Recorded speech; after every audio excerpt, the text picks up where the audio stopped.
¿Qué es la imaginación? ¿Quiénes son las personas que trabajan poniendo en acción su imaginación? ¿Qué es el arte y quiénes forman parte de este mundo? ¿Qué tienen para contar? Este es nuestro espacio para seguir siendo curiosos y poner en acción la imaginación. Imaginación en acción. Imaginación en acción. Hoy, Cecilia Zubialde, escenógrafa, vestuarista, docente de la UNA y EMAD, creadora de obras fascinantes, muchas premiadas. Subí el volumen y poné en acción tu imaginación. Y preguntarte qué es para vos ser escenógrafa. Bueno, y vestuarista también puede ser. Así no nos perdemos de esa otra parte que también es importante. Obvio. Las personas que nos dedicamos a diseñar escenografía, pienso en la escenografía, pero podemos tomarlo para el vestuario también. En este caso, pensando desde la escenografía, somos las personas que en parte, y digo en parte porque siempre es un trabajo colectivo, pero podríamos decir que tenemos la maternidad sobre la distribución del espacio, sobre cómo se ocupa ese espacio, sobre cuál va a ser la relación del espectador con el espectáculo. Quiero decir, un escenógrafo o escenógrafa puede pensar en cómo se cómo se distribuye el público frente a la escena, ¿sí? No lo tenemos tan internalizado porque las salas en general en las que vamos a trabajar ya tienen una forma fija, pero un escenógrafo podría pensar otra forma y eso ya sería un pensamiento sobre el espacio. Por supuesto que y después la plástica en general del espectáculo, ¿no?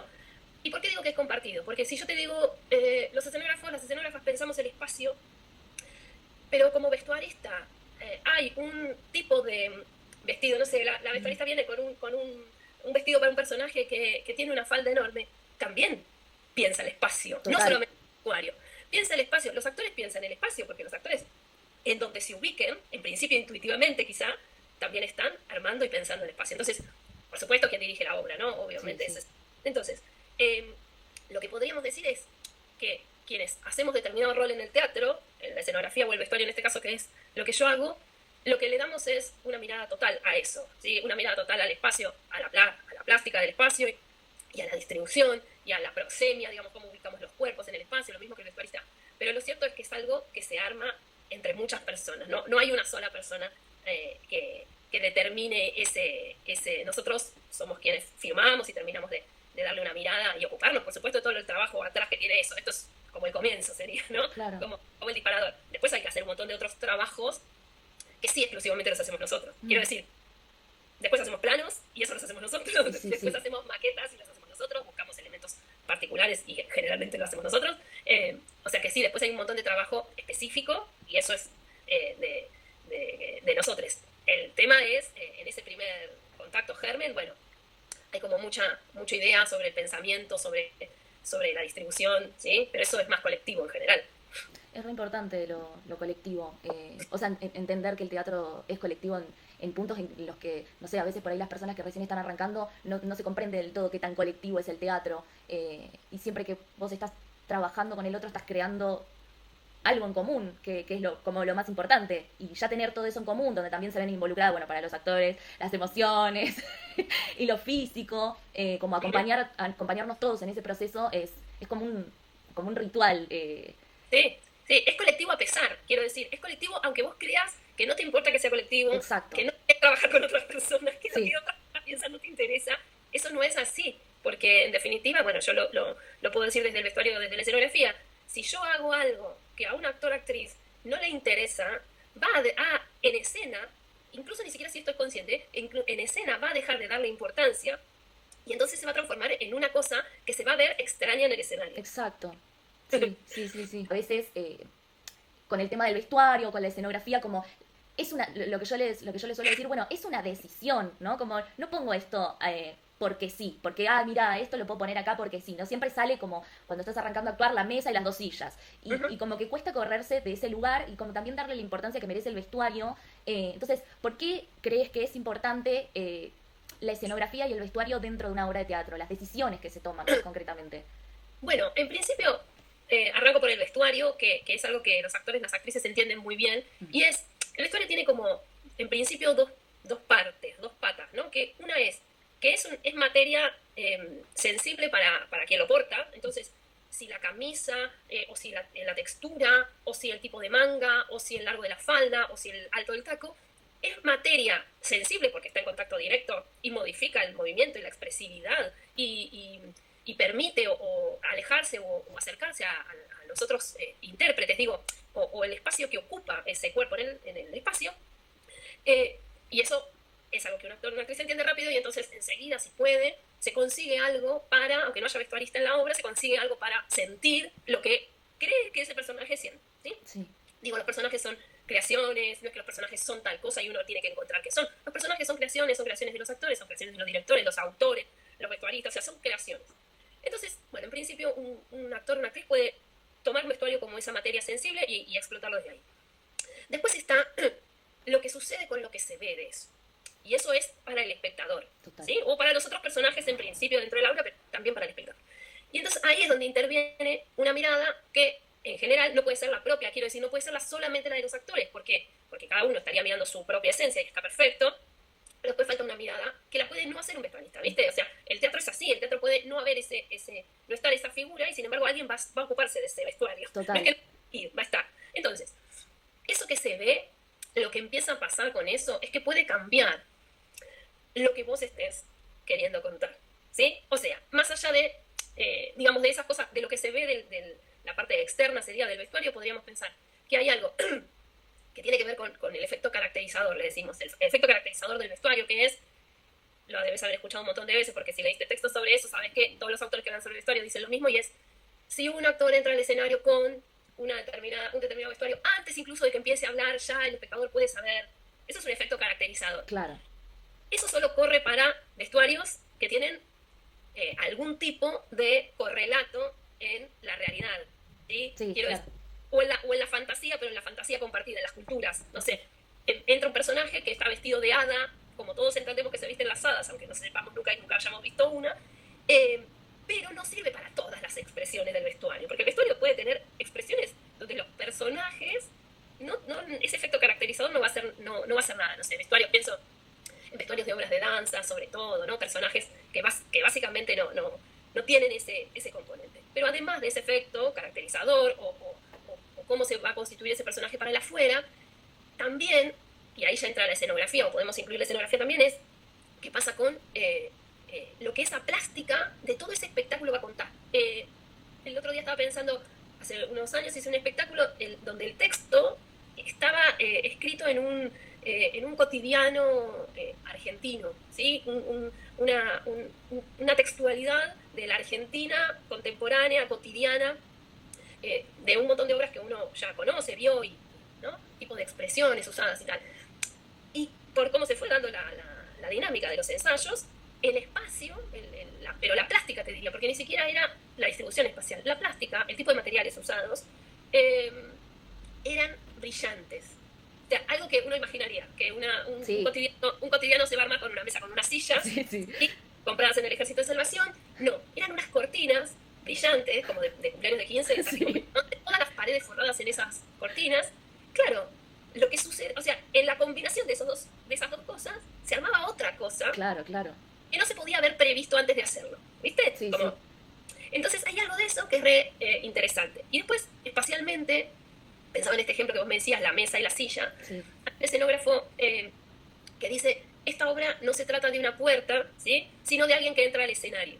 Y hay algo en ese entrar al escenario que no tiene que ver con la puerta, sino por qué está una puerta, qué espacios separa esa puerta, qué hay del otro lado de la puerta, exacto. Digamos, cómo se pasa esa puerta. Entonces, la escenografía no son cosas en el espacio, sino son pensamientos sobre ese espacio que además a los actores y a las actrices les sirven como apoyo en términos físicos, ¿sí? Como si te dijera, donde hay bordes, donde hay lugares para sentarse, ¿no? Para esperar, donde vos tenés un espacio vacío, no tenés nada, el espacio se puede usar de muchas maneras. Ahora vos empezás a ubicar algún objeto en el escenario, en el espacio, y ya esos lugares empiezan a constituir como lugares neurálgicos para estar alrededor de, atrás de, en relación con. Claro.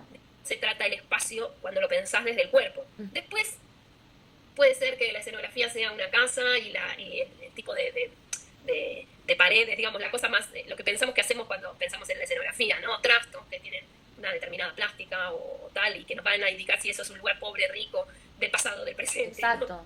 Pero en realidad el espacio es otra cosa y eso también. Sí, sí, sí. Sí, lo que hablamos nosotros mucho en las clases es el tema de muy... Después de haberla recursado como 3 veces, entendí y me gustó, semiótica, digo, como lo importante que es hacernos cargo de los signos que estamos produciendo en el espacio, ¿no? Esto que vos mencionabas, uso la palabra signo para que los alumnos que vean esto recuerden que eso es un poco, no, como si decidís poner una puerta, bueno, usala, que no esté de decoración meramente, a menos que en la historia esté de decoración porque tal cosa, ¿no? Como eso, hacerse cargo. Y también pensaba como en relación a la iluminación también y los estados y los focos donde pones los objetos y los colores de los vestuarios también. No sé, como darle importancia a todo eso, que es bastante complejo. Ya por eso también creo yo la importancia de que haya una persona que se encarga de eso, porque, viste, ya igual en el teatro independiente que uno se autogestiona. Pero bueno, obviamente no es lo mismo una mirada de alguien que estudió eso que uno que está tratando de resolver con lo que puede, ¿viste? Pero sí. Es importante la mirada, incluso te diría, es importante porque a veces yo también hago escenografía y vestuario, pero el tiempo, porque el teatro lleva mucho tiempo, ¿sí? Mucho tiempo nuestro dentro, en la escena, con nuestros compañeros y por fuera, ¿no? Pensando cosas cuando nos vamos a nuestras casas y tal.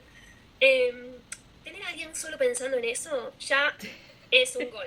Sí, total.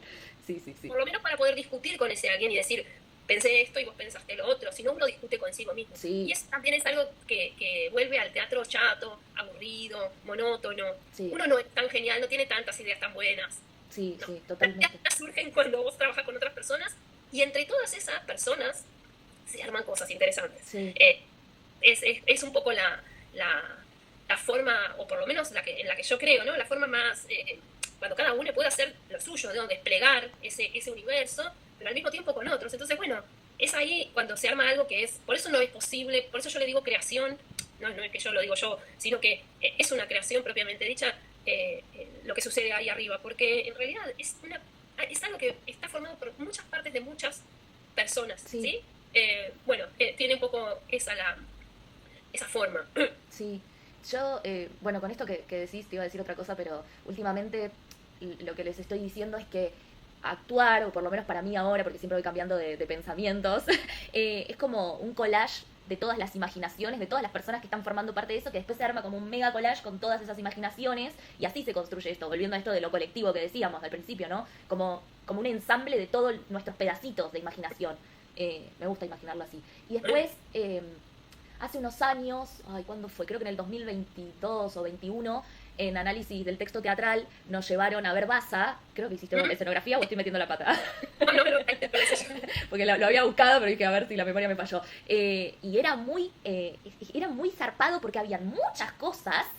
Yo entraba y decía, aparte el escenario era enorme, yo decía, ¿cómo van a usar todas estas cosas? ¿Cómo van? A ver, quiero ver cómo van a usar todas estas cosas. Y pasaba, aparte Tortonese, no, por Dios, era espectacular, pero era increíble lo realista que era todo y, no sé, bueno, igual esto ya era un halago, no sé si hacer una pregunta al respecto, pero porque me pareció muy, muy alucinante ver esa escenografía y pensarla con tanto espacio, con tantas personas ahí, ¿cómo haces o sea, que todo lo que decidís poner ahí está usado, se usa, no está meramente puesto como, bueno, pusimos acá un cuadro porque la pared quedó blanca y no sabíamos qué hacer con eso. Ahí pasaba algo que estaba buenísimo, que era, las cosas se usaban, porque usaban muchos objetos y eso. Pero además, esa escenografía iba a contar la historia, un poco lo que te decía de la puerta, ¿no? Como, bueno, en esta casa pasa esto, pero afuera pasa otra cosa. Exacto. Y entonces, todas esas cosas, por más que no se usaran, quiero decir, por más que un actor o una actriz no las agarrara, no las usara, sí contaba la acumulación,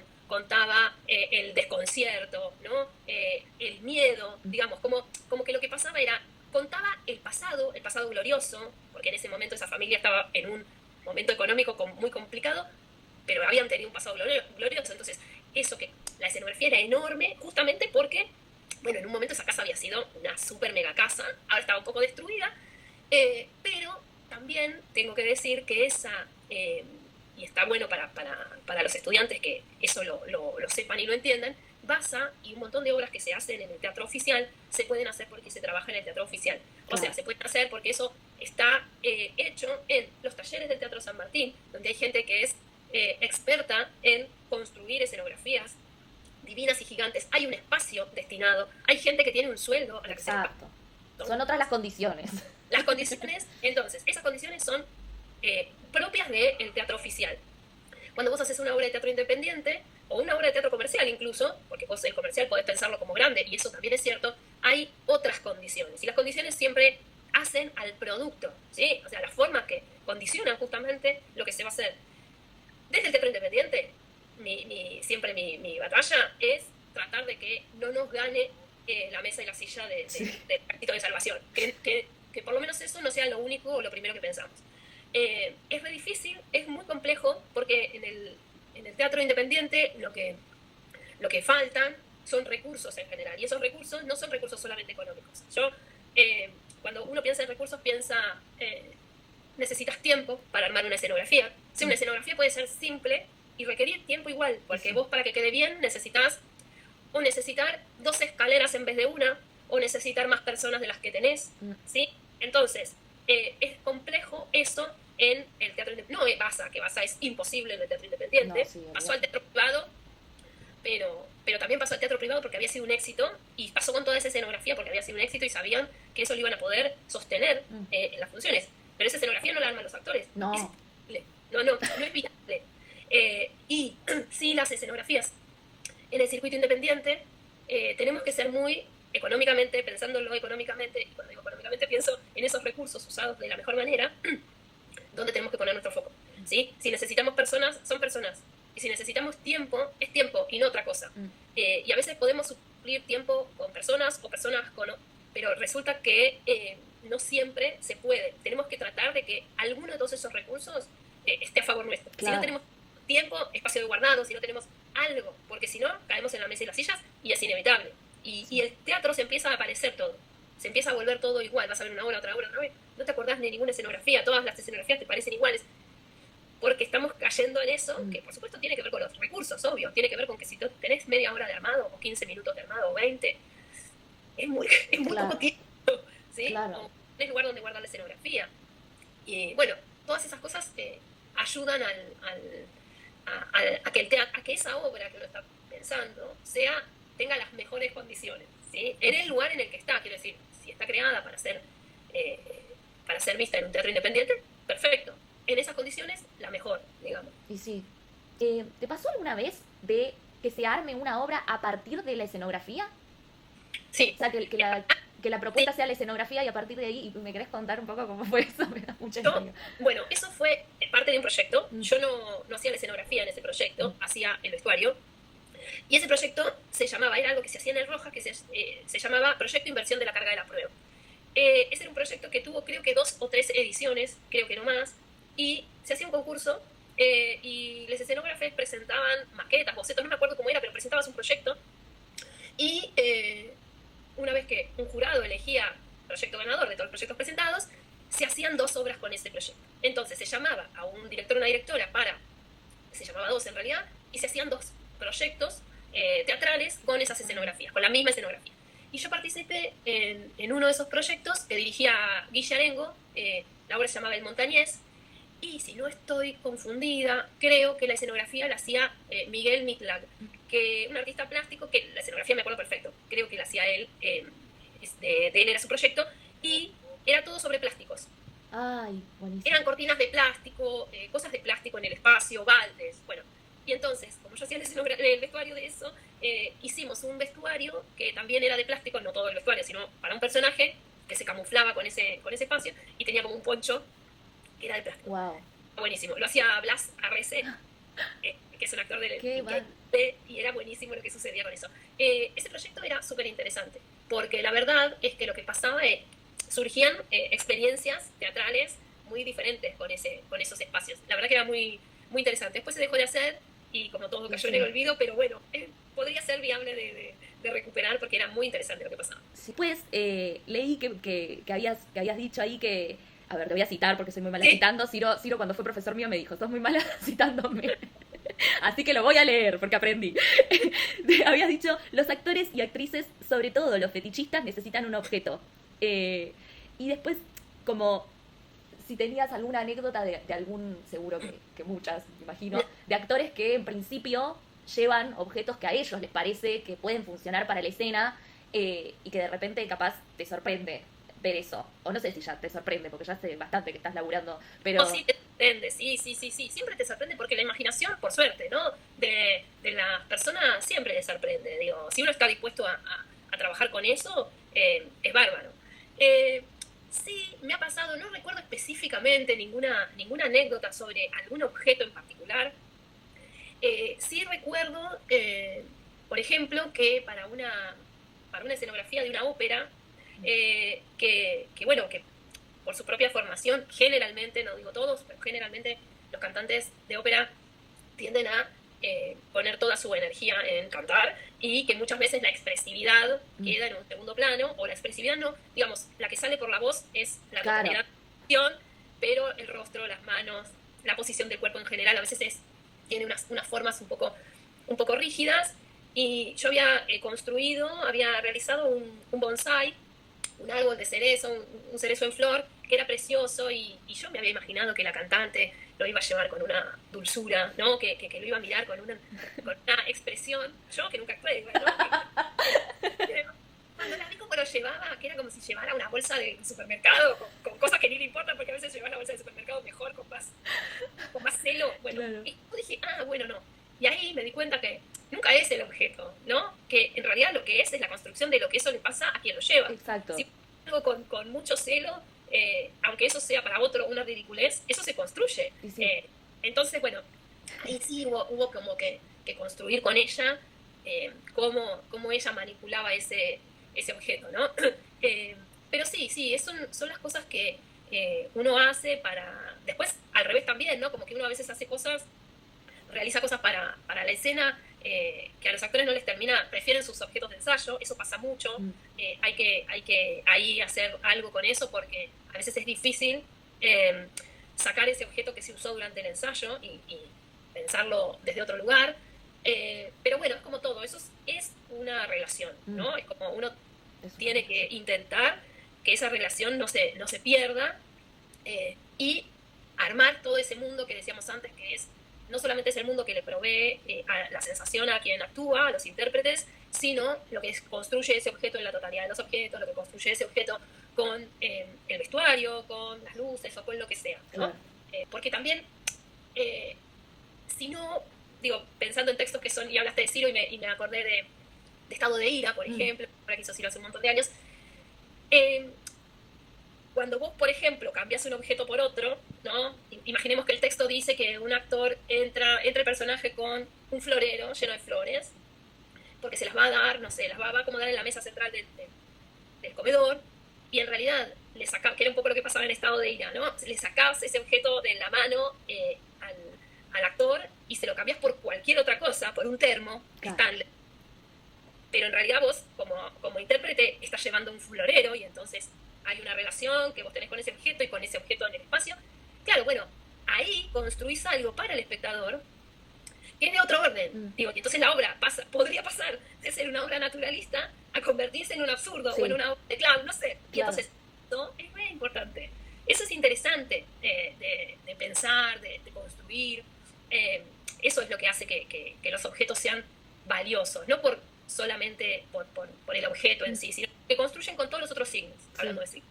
Sí. ¿Cómo te llevas, no solo vos, sino con las clases, siendo docente, con el fracaso y con el error? Si ves que, primero cómo te llevas vos, pero después también como docente, si ves que hay algún cambio en estas generaciones nuevas quizás, sobre todo en una materia que por ahí los actores no estamos tan preparados algunos para hacerla, ¿viste? Y puede ser frustrante que no te salga la maqueta. No, lo más probable es que sea frustrante. Sí. Es lo más probable. Mira, yo pienso algunas cosas en relación no solamente al fracaso, sino al momento, al tiempo, pensándolo en el aula, ¿no? Al tiempo destinado a la introspección, al pensamiento sobre la cosa. Justo el otro día les contaba a los estudiantes que tengo este año, yo doy muchas materias igual, pero a un grupo de estudiantes, que tomamos examen escrito. Examen tradicional, escrito, te sentás, te callás la boca, claro. Empiezas a pensar y escribís. Eso, además de tener una nota para corroborar que vos sos la persona que escribió esto, y entonces más allá de eso, ¿no? Como del trabajo más directo que podría tener un examen, es, en este momento, va en contra de lo que podría ser cualquier tipo de situación dentro del aula, ¿no? Y fuera del aula también, que es tomarse el tiempo para elaborar una idea. No decir cualquier cosa, decir algo que uno lo pensó y no, ya no, ni siquiera en los exámenes orales, estoy hablando de un examen escrito, en donde vos necesitas, sin toda la parafernalia de la expresión, la utilización de las manos, la entonación, vos escribís y eso tiene alguien que entenderlo. Y es importante que lo entienda porque te va a calificar por lo que entienda. Sí. Digo, más allá del contenido y las ideas que estén bien, etc. Organizar una idea escrita, ¿sí? Ya eso te diría que es un montón. Entonces, hay algo de la frustración, y pasa mucho, por supuesto, en alumnos que son directores o que son actores, que no es su interés cursar una materia como escenotecnia, o capaz que sí es su interés, pero digamos, no va a ser parte de las herramientas básicas con las que trabajen. Sí, lo que sí es importante es que conozcan, por ser estudiantes universitarios, conozcan todo el universo de lo teatral y otras disciplinas, otros lenguajes. La frustración siempre, y para mí el aula es el lugar donde frustrarse, porque eso sí que es importante, te frustras si estás acompañado por un docente que va a retomar eso que vos traes y lo va a convertir en otra cosa, ¿no? Una persona atenta, van a estar tus compañeros, no tiene ningún grado de complejidad. Quiero decir, uno no se está enfrentando a frustrarse o fracasar, que también sucede, ya cuando no debería suceder, ¿no? O no sé, haces una escenografía y estás en un teatro y resulta que la escenografía hay cosas que no funcionan. Te diría cosas técnicas, claro. Siquiera, no se queda parada, el trasto no sé. Sí. Eso en el aula no pasa, en el aula tiene que pasar la frustración, tiene que suceder que te equivocás. Si no, ¿cómo vas a aprender si no te equivocas? Exacto. No tiene sentido. Y es el tiempo, y ya esto te hablo de los estudiantes que yo tengo, que sí quieren ser escenógrafos y vestuaristas, que sí, ¿no? Los estudiantes de la EMAD, por ejemplo, que estudian la carrera de escenografía y vestuario, más todavía, te diría, porque son en el aula, ¿sí? Cuando uno se equivoca y prueba cosas en el aula, después tiene una caja de herramientas para cuando salís al mundo laboral, en donde equivocarte es más complicado. Y esto lo digo en relación a cuando uno se equivoca en el mundo laboral, las equivocaciones de un escenógrafo vestuarista tienen consecuencias económicas. Sí. ¿No? Quiero decir, si vos a un actor como director, directora, le pedís que haga de vuelta una escena porque no salió como vos esperabas, no pasa nada, es tiempo, ¿sí? No es que no pasa nada, es tiempo, agitaste la sala de ensayo y no sé qué, pero vos tenés todo el material ahí. Ahora, si yo llevé una silla que no funciona, porque lo que sea, porque obvio, las cosas tampoco salen de una, bueno, tengo que conseguir otra. Claro. Y esa otra cosa es un objeto que, incluso si lo sacara de mi casa, lo tengo que llevar, no sé, me pago un taxi, no sé, ¿se entiende?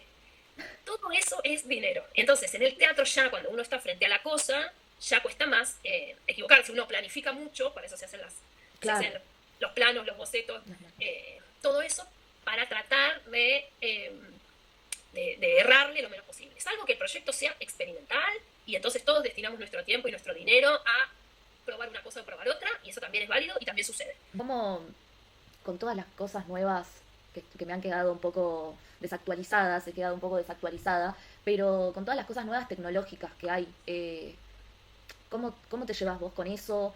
Digo, desde el mapping, la proyección, ¿cómo se llama esto para que me lo anotes? Porque obviamente no me acuerdo, los hologramas en los festivales. Bueno, yo ya estoy poniendo cara de que me asusta, pero porque... No, hace poco vi también que hay actores que usaron la inteligencia artificial para pedir que no usen sus imágenes. Porque se está avanzando como muy fuertemente. Bueno, el otro día yo estaba haciendo un curso de dirección y nos decían como, bueno, lamentablemente, pero positivamente, como es una contradicción, ahora pueden hacer el diseño de vestuario o algo parecido con la inteligencia artificial. Que bueno, medio que un poco tenés que saber algo ahí para meter mano y decir algo, porque si no, ¿qué vas a hacer? Entonces, no sé, ¿cómo te llevas con eso? ¿Qué opinas al respecto? Y también si estás trabajando con eso, si lo estás usando a tu favor. Eso me interesaba saber.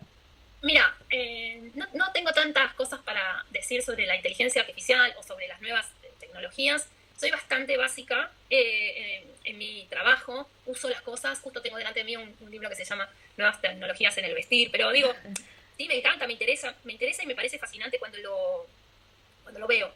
Pero yo no uso tantas cosas, ni siquiera para diseñar, pero por una cuestión, es una limitante, no siento que estoy militando nada. Claro.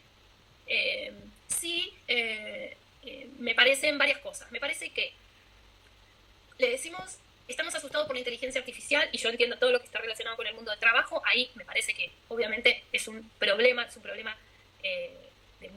global, digamos, es un problema que nos afecta a todos. Las consecuencias que tiene eso en términos ambientales, digo, no es que conozca tanto del tema, pero entiendo que esto es un tema. Me parece que siempre es interesante el uso de nuevas herramientas, porque para mí eso sí lo puedo pensar como herramienta, y me parece importante pensarlo como herramienta, que es, qué sé yo, hasta hace un tiempo no se usaban proyecciones. Digo una cosa medio básica, que hoy se usan. Vos podés tener una obra de teatro independentísima y podés tener una proyección, ¿no? Claro. No, tecnología imposible de... No se usaban y ahora se usan, y si eso contribuye a lo que la obra va a contar, para mí está ok, funciona, sirve, puede tener una expresión propia de la tecnología, propia de esa herramienta. Me parece que cuando se usa para abaratar costos, y es medio una cosa que no sirve, porque no le estamos dando la importancia que tiene eso como herramienta, ¿no? La estamos usando solo porque nos resulta más barata. Claro. Es más barato hacer una proyección que hacer una escenografía, porque una proyección vos le pagás a una persona que arma el contenido, conseguís una pantalla y un proyector. Si vos ya tenés pantalla y proyector, solo pagás un sueldo de quien hace contenido. No digo que sea económico, no tengo idea, pero ahí se queda. Si vos haces una escenografía, la tenés que, en principio, pagarle a quien la diseña, después pagarle a quien la realiza, después conseguir los materiales, después ver dónde la guardás, después ver, cuando terminás la obra, a dónde la llevas, dónde la guardás de nuevo, etc. El flete y todos los peones que necesitas para que esa escenografía se mueva. ¿Es lo mismo que proyectar? No es lo mismo. No es lo mismo en un montón de sentidos, ¿no? Entonces, a mí me encanta, me parece que está buenísimo cuando se hacen cosas con tecnologías nuevas, tanto el vestuario como el espacio, me parece interesante. Me parece que, no sé, por ejemplo, que nosotros les enseñemos a los estudiantes que pueden diseñar con inteligencia artificial bocetos de vestuario. Estamos pasando por alto que ese estudiante no está formado en la plástica, y que no le vendría mal formarse en la plástica, ¿se entiende? Sí. O sea, yo depende quién sea ese estudiante, le pido que lo haga o que no lo haga. Por ejemplo, hay estudiantes que les pido, no se preocupen, para diseñar vestuario, doy vestuario en varios departamentos de la universidad, entonces, qué sé yo, los bailarines o los actores, no les pido que dibujen, porque para entrenar el dibujo necesitaríamos años, entonces yo no les puedo pedir que en un cuatrimestre lo hagan. Entonces les digo, no se preocupen, pueden usar collage, pueden usar, sacarse fotos ustedes mismos con vestuario, no necesito que dibujen un figurín proporcionado y bien para que yo entienda el diseño, no. Pero para unos estudiantes que son estudiantes de vestuario, quizá no necesariamente les pido que lo hagan, porque justo yo no doy eso y tienen otras materias que lo hacen, pueden usar las herramientas, pueden usar la inteligencia artificial, pero siempre estamos haciendo hincapié sobre lo que eso comunica. O sea, siempre estamos trabajando lo mismo que cuando vos haces un collage, o lo mismo que cuando vos haces un figurín acuarelado. Entonces, ya eso es herramienta. Se llama herramienta igual que todas las otras cosas, ¿viste? No pasarle por arriba a la frustración de no sabés cómo resolver. Entonces, no. Pasarle por arriba no, y no pensar que eso es inocente. Eso tiene una forma de comunicar, ¿sí? Y si nos va a hacer sentir mejor con nosotros mismos para hacerlo, a mí eso me da igual, la verdad. Me parece que no es necesario que las cosas nos hagan sentir mejor necesariamente. Sí, el tiempo que nos tome, porque incluso cuando usan la inteligencia artificial, yo ahora por primera vez incursioné, una amiga colega me explicó cómo lo hacía y me pareció increíble, fascinante, sobre todo para ese proyecto que lo necesitaba.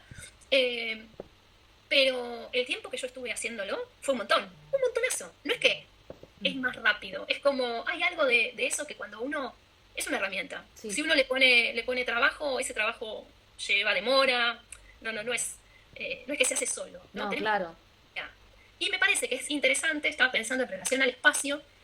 Yo hace muchos años, y te voy a decir muchos, hace más de 15, vi una obra de una compañía chilena acá en Buenos Aires que se llamaba Sin Sangre. Quizás conseguís los videos, porque en algún momento hubo en YouTube algunos videos. Está grabado, porque lo iba a anotar, pero está grabado. ¿Y sabes lo que tenía de interés? O sea, lo que armaban era proyección de back y proyección de frente, y la escena en el medio. O sea, no había escenografía corpórea, sino que había dos pantallas, dos tules, uno Claro. por delante y uno por detrás, y proyectores que de frente y de back. Entonces se armaba con los dos proyectores una escena muy realista. Parecía que hubiera objetos que no Wow. había. Era muy interesante. Pero bueno, es como todo. Eso también tiene su propia lógica. Te puede servir para ese espectáculo, pero no te va a servir para reemplazar todas las escenografías. No, no, claro. Entonces, en un punto estaba buenísimo, era re interesante lo que pasaba. Y más que nada, usando lo que sí puede hacer el cine, a diferencia del Mm. teatro, o por lo menos a diferencia del teatro, que tiene butacas en el cual vos te estableces como espectador desde un solo punto de vista, que cambiase el punto de vista, porque la cámara, o sea, la proyección, la Sí. cámara, te puede dar puntos de vista distintos. Entonces, era algo de lo teatral que estaba explotado, digamos, justamente por el buen uso de eso. Y era interesante, porque Mm. la verdad es que era interesante. Eh, Después, qué sé yo, hay un montón de cosas que está bien probarlas, me parece a mí. Me parece que es interesante probarlas. Claro, eso te iba a decir, como la experimentación dentro del teatro, esto que vos decís, bueno, estuvimos muchos años acostumbrados a que el teatro era de una manera, o bueno, iba mutando, pero ahora es como de repente, ¡pum!, hay un millón de cosas para hacer, para probar, para poner, mirá esto que decís vos, tipo después la performance que tiene como un montón de cosas re locas. Ayer fui a ver una obra de teatro que proyectaban casi un corto en la obra, y yo dije, estoy viendo un corto, pero estoy en el teatro, y ahora van a seguir actuando teatro, y era re raro para mí eso. No había visto algo así. Como era mucho tiempo, pero no era una proyección de un ratito. Eran como 10 15 minutos de un cortometraje. Sí, Y me pareció que estaba bueno, como digo, está interesante para poder investigarlo y no zarparnos, ¿viste? Como ahora esta cosa de que están todos los flyers hechos con inteligencia artificial y son todos, es esto que decís, son todos iguales. Ninguno tiene una estética propia porque son todos iguales porque están hechos por la IA. Entonces sí, pasa eso. y si eso es solo para no pagarle a un diseñador, es un problema. Sí, sí, O sea, si eso es solo para que no haya una persona pensando, como decíamos antes, ¿no? Un ser humano pensando en eso, es un problema. mm, Hay algo de esta relación con la tecnología, con los avances técnicos y tecnológicos. Yo justo el otro día di barroco en la facultad, hablando del barroco, hablaba de la iluminación, ¿no? De mm, la iluminación a vela y lo que pasa con la imposibilidad, por ejemplo, de apagar la sala y lo que pasa con cómo se puede ir trabajando, mm, ¿no? Cómo los barrocos van a ir concibiendo la nueva, digamos, una vez que los teatros se cierran, necesitan luz artificial, mm. pero lo que tienen es combustión, entonces toda la iluminación es a vela, como algo que nació para que alguien vea, o sea, poner una luz era simplemente para que alguien vea, hoy, por ejemplo, en la UNA es una carrera universitaria, Claro, estudiar de iluminación, y ese diseño, ese lenguaje, ya no está simplemente para que alguien vea la cara de los actores exacto. es otra cosa, tiene toda una es todo un trabajo sobre diferentes signos, Mm, entonces hay algo ahí, bueno, obviamente entre el barroco y hoy pasaron un montón de años, pero eso es para extremarlo un poco, ¿no? mm, Pero verdaderamente hay algo de lo que sucede que es así y es algo con lo que vamos a lidiar y vamos a tener que trabajar. mm. Después lo que empieza a pasar es que son herramientas que, como afectan el trabajo directo de las personas se encargan, por supuesto, se organizan y se encargan de que eso afecte lo menor posible, ¿no? Yo veía unos spots, por ejemplo, donde grandes figuras de nuestro cine y teatro nacional salían a decir, mi imagen es mía. Y eso está buenísimo. Eso está buenísimo, sirve para ponerle un freno a el uso y el abuso de otras personas sobre la imagen propia. Pero bueno, no se puede regular eso antes de que eso suceda. No se Exacto. puede pensar antes de que eso. Bueno, Exacto. está sucediendo, estamos en este tiempo.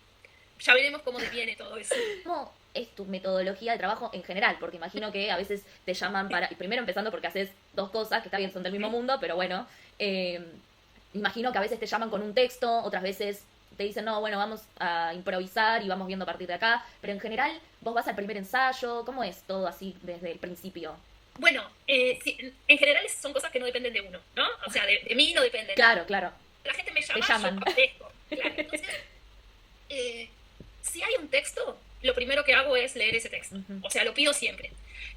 Y lo próximo es ir a un ensayo si eso ya está sucediendo. Muchas veces hay un texto y el ensayo se hace más, se estira un poco en el tiempo. Bueno, las dinámicas son diferentes. Y si no hay un texto, porque hay un esquema de trabajo que es de otro orden, que es más difícil porque no suele pasar tanto, voy a los ensayos. En general voy mucho a los ensayos, siempre trato de ir, me armo como un esquema de ir varias veces y voy a pensar en el ensayo.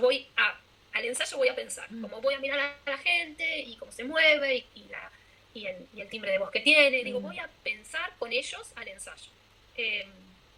Y después depende del proyecto. Si es un proyecto para el teatro oficial, no hago eso porque no existe. Lo primero que hago es leer el texto, después tengo conversaciones con los directores, las directoras, y después armo maquetas. Yo en general soy de la maqueta, me gusta mucho armar maqueta.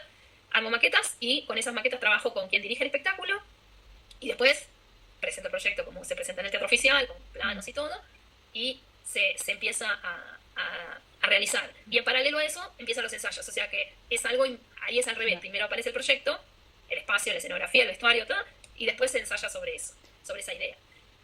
Y si es un teatro independiente o teatro comercial, muchas veces ahí hay un híbrido, ¿no? En general, si las obras son muy grandes, siempre el proyecto se presenta con tiempo para poder realizarlo y después se empieza a ensayar. Eso depende el volumen que tenga la escenografía, porque, como decíamos antes, todo este mundo material con el que nosotros trabajamos, económicamente hay que ver cómo uno lo va a llevar adelante. Entonces, si el proyecto es grande, hay que saber cuánta plata va a salir ese proyecto. Claro. Hay que cotizarlo, etcétera, etcétera. En general, se hace previo a empezar a ensayar.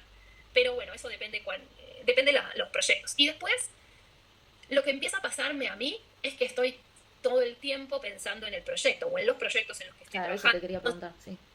Lo que me pasa es que también ahí, no sé, charlo con mis amigues, con mis hijas, no sé, hago cosas, doy clases y todo lo que estoy, en ese momento estoy movilizada por esa obra, lo pienso, lo uso. Me sirve mucho hacer cosas que no tienen nada que ver con lo que... Sí. Quiero decir, no es que solo pienso cuando miro libros de diseño de espacio o cuando veo como otras personas hacen, no sé, puestas. Me gusta mucho pensar cosas mientras escucho un podcast sobre algo o cocino o voy en el colectivo, muchas veces me pasa, voy en el colectivo sentada y solamente no saco el teléfono para ir pudiendo mirar el espacio y cómo se relaciona la gente en el espacio. Me parece clave eso. O sea, intento estar conectada con lo que me rodea para poder de ahí que el mundo no sea a partir de mí, sino a partir, en principio, de lo que yo veo, que por supuesto es muy sesgado, pero es lo que yo veo, no es lo que yo solamente siento o imagino o todo lo que yo ya traigo, sino lo nuevo, lo que se da por fuera de mí. Y con eso después dibujo, depende, o hago collage o tengo como maneras diferentes de relacionarme con eso. Junto muchas imágenes, me gusta juntar imágenes. Bueno, Ceci, gracias. ¿Querés pasar algún chivo, algo? No. Gracias a vos. Gracias a vos. Y ojalá que esto que estamos diciendo acá le sirva a alguien que lo escuche y le despierte algo para ir a buscar algo a algún lado, ¿no? Sí.